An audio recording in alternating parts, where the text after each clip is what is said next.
Story 1. The neighbor who never leaves his apartment. I never thought the silence from an apartment could be more terrifying than any scream. But that was before I met the man from 3B. When I moved into the building 3 years ago, all the neighbors warned me about him with nervous whispers and shifty glances, saying he had been living there for decades, but no one, absolutely no one, had ever seen him leave his apartment. At first I thought they were exaggerations from older people with too much free time, but as the weeks passed I began to notice strange things that froze my blood. I never saw light under his door, never heard television or music, but every night, especially after 2 in the morning, I could hear heavy footsteps dragging from side to side, as if someone was moving gigantic furniture with no apparent purpose. Mrs. Carmen from 2A told me that the mailman had never delivered mail there, that there was no record of services in his name, and that even food delivery drivers refused to go up to the 3rd floor after several swore they heard voices whispering their full names from the other side of the door when no one had ordered anything. My curiosity turned into obsession when one night, coming home late from work, I saw that the door to 3B was slightly ajar, just a few centimeters, letting escape a sweet and rotten smell that turned my stomach and made me run downstairs without looking back. For weeks I tried to convince myself it had been my imagination, but the nightly noises intensified, now accompanied by something that sounded like desperate scratching against the walls, as if someone was trying to get out or prevent something from entering.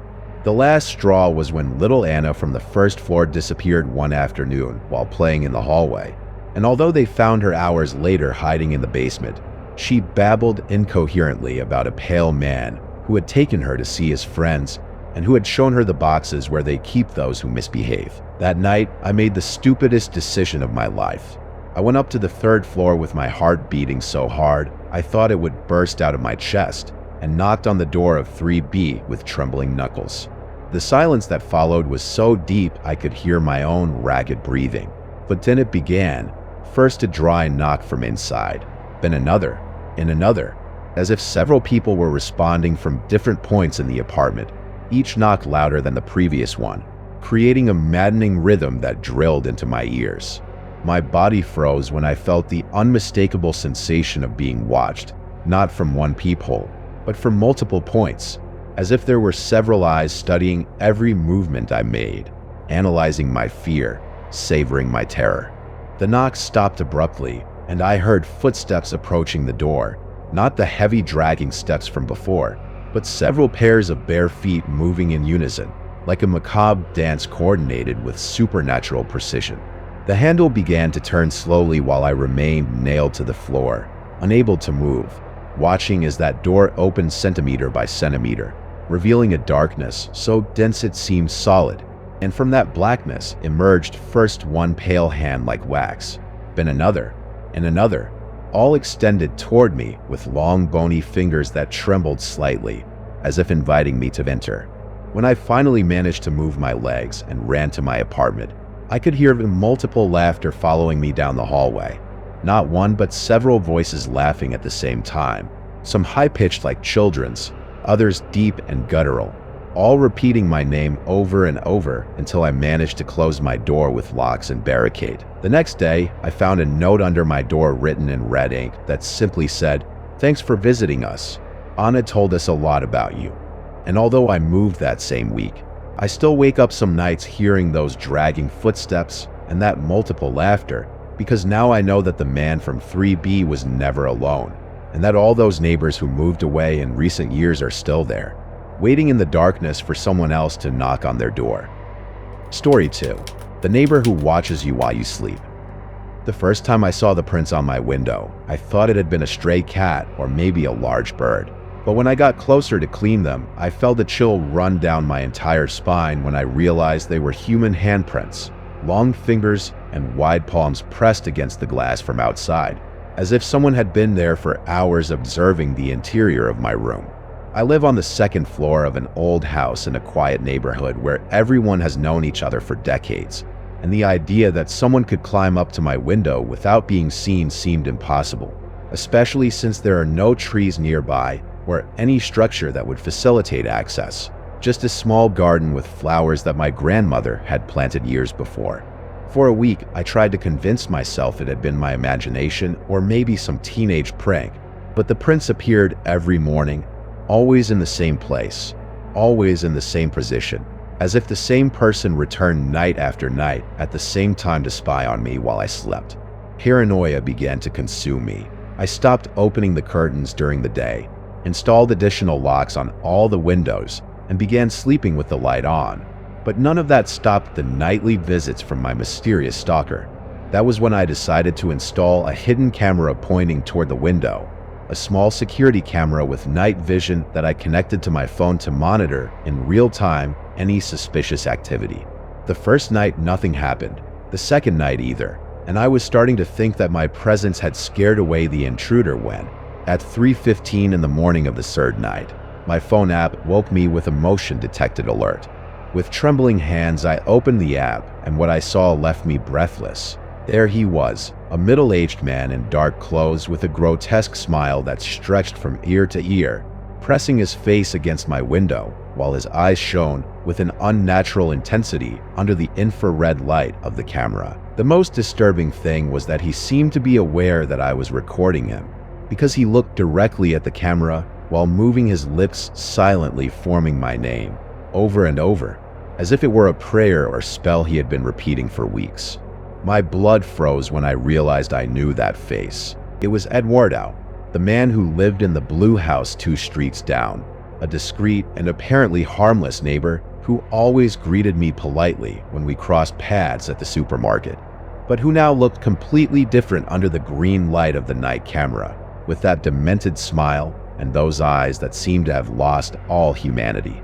For the next few minutes, I watched him hypnotized by horror, seeing how Eduardo remained completely motionless against my window, whispering my name without stopping, occasionally licking the glass with an abnormally long tongue that left trails of saliva sliding slowly downward. When he finally moved away, he did so walking backward without stopping looking at me, or rather looking at the camera, maintaining that crazed smile until disappearing among the shadows of the garden, but not before making a gesture with his hand as if saying goodbye, as if everything were a game for him. The next morning I called the police, but when they arrived to investigate and we went to confront Eduardo, we found that his house had been abandoned for months. The windows were boarded up, the garden completely neglected, and the nearest neighbors assured me they had not seen him since early last year. The strangest thing of all was that there was no physical way Eduardo could reach my window without using a ladder or some special equipment. The distance from the ground was almost 4 meters, and the wall was completely smooth, without ledges or any support, as if he had flown there or climbed like a giant spider. That night, I installed cameras on all the windows and nailed shut all the shutters. But when I checked the recordings the next morning, I found something that made me pack my things and move the same day. On all cameras, on all windows, Eduardo had been there, always with the same smile, always whispering my name. But this time he was not alone. There were other figures in the shadows, other pale faces and bright eyes watching me from different angles, as if an entire crowd of spectators had come to witness my terror. And at the end of the recording, just before dawn, they had all raised their hands to say goodbye, in perfect synchrony, like actors at the end of a play where I had been, without knowing it, the main star. Story 3. The Neighbor Who Doesn't Age. For 30 years I have seen everything change in this neighborhood. I have seen children grow up, adults age, old houses collapse, and new ones built. But there is one thing that remains exactly the same since I can remember. Mr. Miguel from number 12, who looks identical now as when I was an 8-year-old girl, and he already seemed to be 45, with the same perfectly combed black hair, the same smooth skin without a single wrinkle, and those light green eyes that follow you wherever you go, as if they were 2 lighthouses in the darkness. At first I thought he simply had good genes or took very good care of himself, but as I grew up and other neighbors began to comment the same thing, a deep uneasiness settled in my chest like a worm eating away at my tranquility day and night. Mrs. Rosa, who died last year at 93, had told me that Miguel already lived there when she moved in 1960, and that even then he seemed to have the same age he has now, which was mathematically impossible unless he was over 100 years old. But he looked like a man in the prime of life. What really began to terrify me was the pattern I started to notice after years of involuntary observation. Every time a new family with children moved near Miguel's house, within a period of 6 months to a year, one of the little ones would mysteriously disappear. First, it was little Carlos from the Herrera family in 1995, then Ana Sofia from the Morales in 1998, then the boy from the new tenants of 14 in 2001, and so on. Always the same pattern, always children between 6 and 10 years old, always disappearances that police cataloged as runaways or unsolved kidnappings.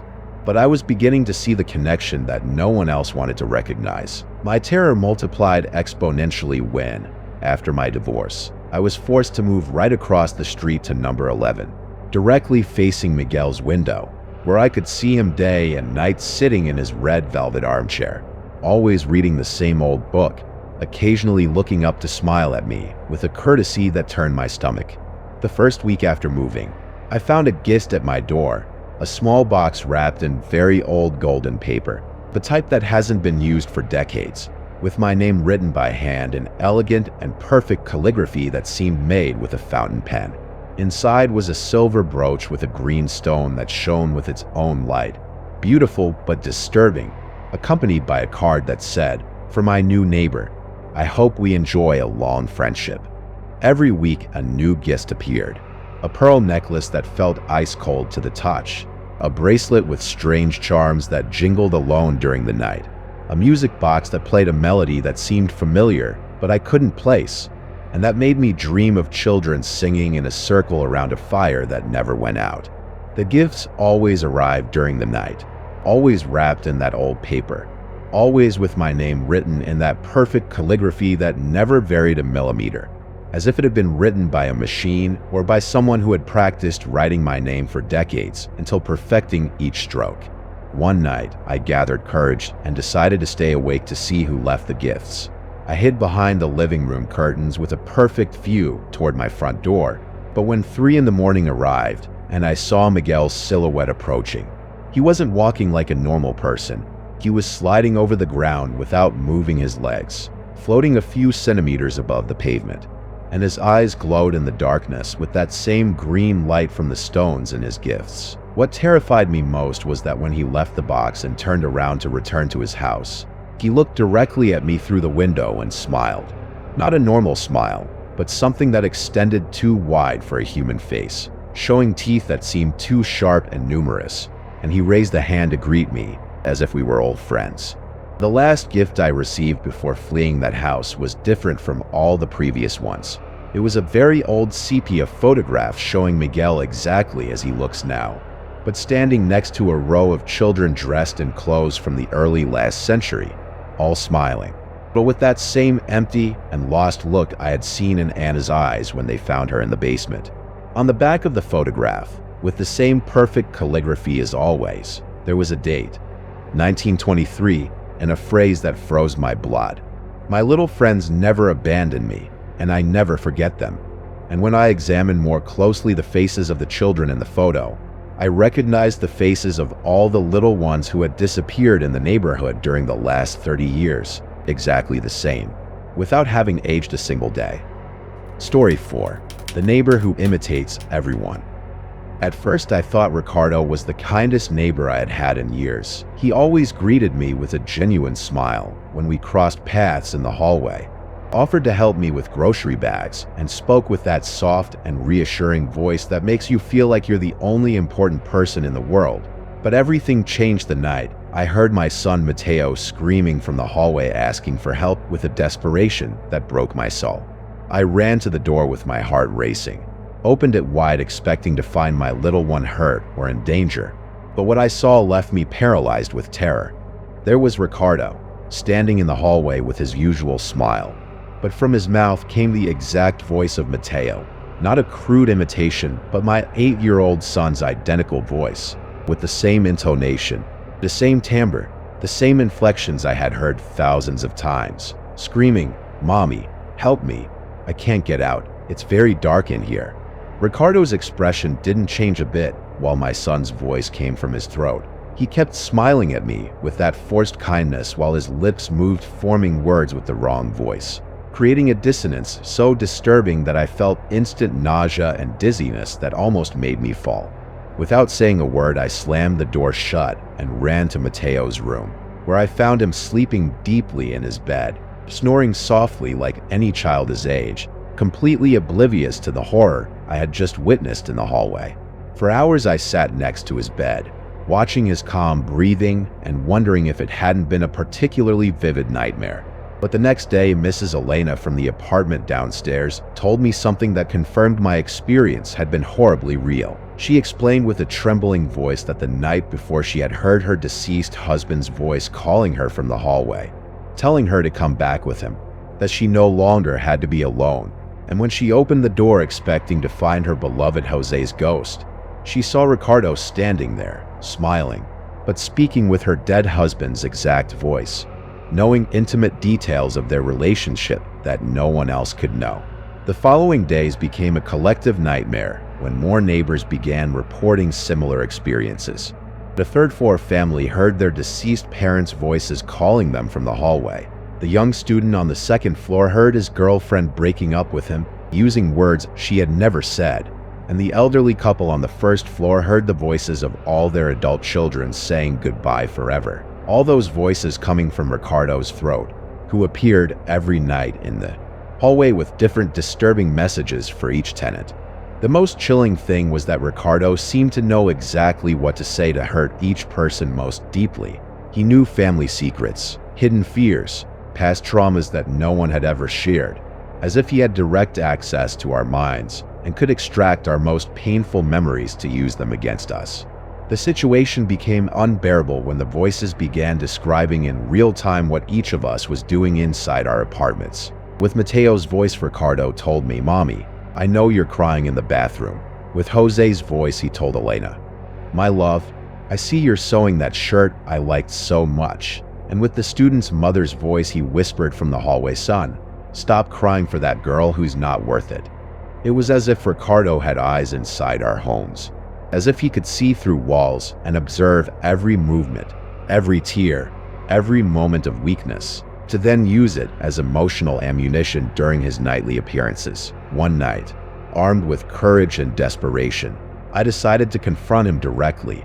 But when I opened the door to yell at him to leave us alone, I didn't find Ricardo but my own father, who had died when I was 15, standing there in the same clothes he wore on the day of his funeral, smiling at me tenderly and telling me, "Daughter, I have come to get you. It's time for us to be together again." For a moment my heart filled with joy and I ran toward him to hug him.